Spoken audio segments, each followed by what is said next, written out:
Chaque jour, Charles et Carole vous présentent la leçon de l'école du sabbat.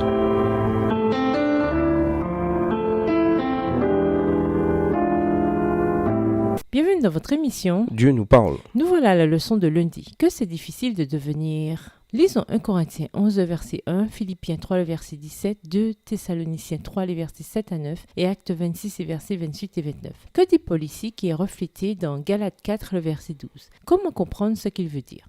1 Corinthiens 11, verset 1. Soyez mes imitateurs comme je le suis moi-même de Christ. Philippiens 3, le verset 17, soyez tous mes imitateurs, frères, et portez les regards sur ceux qui marchent selon le modèle que vous avez en nous. 2 Thessaloniciens 3, les versets 7 à 9.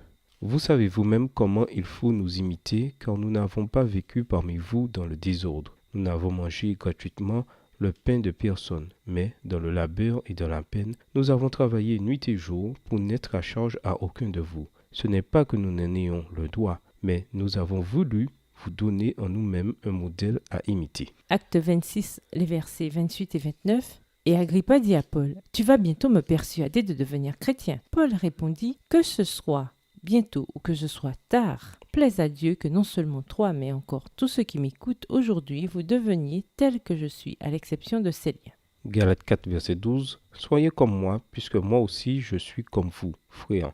Je vous en supplie, vous ne m'avez fait aucun tort. À plusieurs reprises, dans ses lettres, Paul encourage les chrétiens à imiter sa conduite. Dans chaque situation, Paul se présente comme un exemple faisant autorité que les croyants devraient suivre. Dans 2 Thessaloniciens 3, les versets 7 à 9, Paul dit qu'il est un exemple de la manière dont les croyants de Thessalonique devraient agir pour gagner leur vie, et non pas être un fardeau pour les autres. Dans 1 Corinthiens 11, verset 1, Paul appelle les Corinthiens à l'imiter en plaçant le bien-être des autres d'abord. Avec les Galates, la préoccupation de Paul semble assez différente. Dans Galates 4, verset 12, Paul ne demande pas aux Galates de l'imiter. Il leur demande de devenir semblables à lui. Dans la Bible en français courant, il parle d'être et non de faire. Pourquoi? Le problème en Galatie ne concernait pas un comportement contraire à l'éthique ou un mode de vie impie comme dans l'église de Corinthe.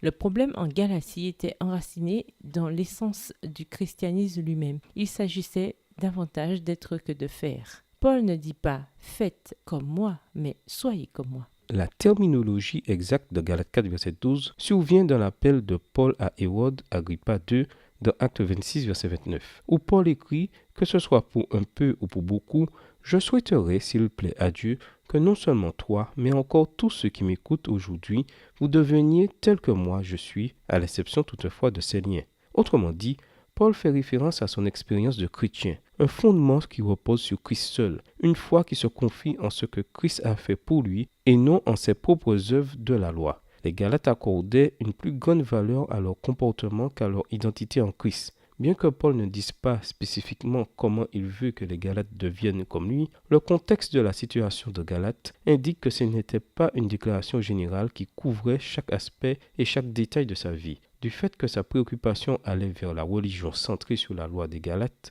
Paul avait certainement en tête l'amour merveilleux, la joie, la liberté et l'assurance du salut qu'il avait trouvé en Jésus-Christ. À la lumière du merveilleux et inégalable Christ, Paul avait appris à considérer tout le reste comme des ordures. Philippiens 3, les versets 5 à 9. Et il voulait voir les Galates vivre la même chose. Connaissez-vous quelqu'un en dehors de Jésus qui vous donne un bon exemple? Si oui, quelles qualités trouvez-vous si exemplaires chez cette personne? Et comment manifester davantage ces qualités dans votre propre vie?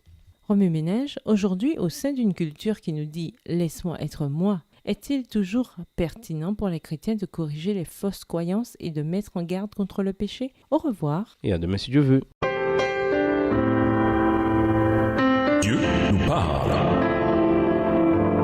Chaque jour, Charles et Carole vous présentent la leçon de l'école du sabbat.